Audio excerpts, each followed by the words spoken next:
Beberapa waktu yang lalu tak ada yang mengenal sosok Wardatina Mawa atau biasa disebut Mawa. Sampai akhirnya kasus perselingkuhan perzinahan suaminya dengan Inara Rusli mencuat ke publik. Di usia yang cukup muda, Mawa harus dipaksa menerima takdir yang merobek dan menyayat hatinya. Merelakan orang sangat dicintainya direbut pelakor yang tak punya hati. Mawa hampir kehilangan arah dan tujuan hidup. Kapal yang sedang diarunginya berharap sampai pada tujuan harus terkoyak badai. Namun ternyata Mawa tak dibiarkan sendiri oleh semesta, banyak dukungan empati pada Mawa. Banyak support dari berbagai pihak, yang membuat Mawa semakin tegar dalam menghadapi kenyataan pilu itu.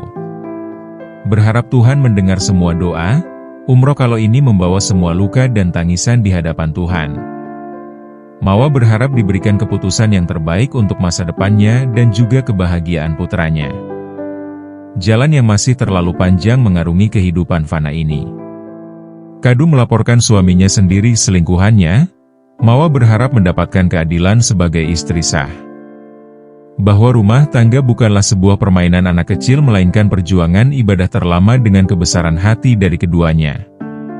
Tak ada kehidupan dengan rintangannya, namun keadilan harus terus diperjuangkan agar tak terulang kembali di kemudian hari.